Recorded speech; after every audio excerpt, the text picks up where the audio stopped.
தண்ணீர் பாட்டில் வாங்குவதற்கு கூட 12 ரூபாய் செலவாகும் நிலையில் தேர்தலுக்காக ₹1 கூட செலவு செய்ய மாட்டோம் என்பது சாத்தியமில்லை என்று அண்ணாமலையின் பேச்சுக்கு எடப்பாடி பழனிசாமி பதிலடி கொடுத்துள்ளார். அதிமுக நிர்வாகிட்ட போட்டனா, இங்க இருக்கக்கூடிய திமுக மாவட்ட செயலாளர் சண்டை போட்டனா, என் சண்டை என்ன என்பது உங்களுக்கு தெரியும். கோயம்புத்தூர் பாராளுமன்ற தொகுதியினுடைய மக்களுக்கும் தெரியும் அண்ணாமலை அண்ணன் சண்டை என்ன.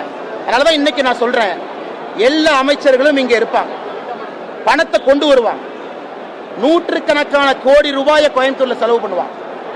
ஆனா அண்ணாமலை இன்னைக்கு சொல்றேன், ஓட்டுக்கு ₹1 அண்ணாமலை கொடுக்க மாட்டான். நீங்க பாருங்க, அடுத்த 40 நாள் பாருங்க, ஓட்டுக்கு ₹1 கிடையாது, நத்திங்.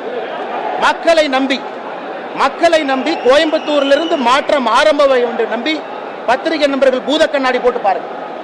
முன்னாடியே போய் பாருங்க, ₹1 செலவு பண்ணுவார பண்ண மாட்டாங்க. ₹1 செலவுல டீ கூட குடிக்க முடியாது.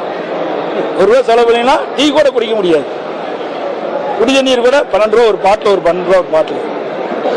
இன்னைக்கு பிஸ்லரி வாட்டர் குடிக்கணும், இல்லை பெரிய ஆளுங்க பிஸ்லரி வாட்டர் தான் குடிப்பாங்க. ஆனால் ₹12 ₹15 போட்டு தான் விலை வாங்கி தான் குடிப்பாங்க. அதெல்லாம் ஒரு பத்திரிகை செய்திக்காக வர்றதை ஒழிய ₹1 கூட செலவு பண்ண முடியும்னு சொல்றதெல்லாம் தவறானது. அரசியல் சூழலுக்கு ஏற்றவாறு அந்தந்த கட்சி அந்த தகுதிக்கு ஏற்றவாறு செலவு செய்வாங்க, தேர்தல் செலவு. இன்னைக்கு தேர்தல் ஆணையமே சொல்லியிருக்குது ₹இவ்வளவு செலவு செய்யணும், அந்த நிர்ணயிக்கப்பட்டிருக்குது.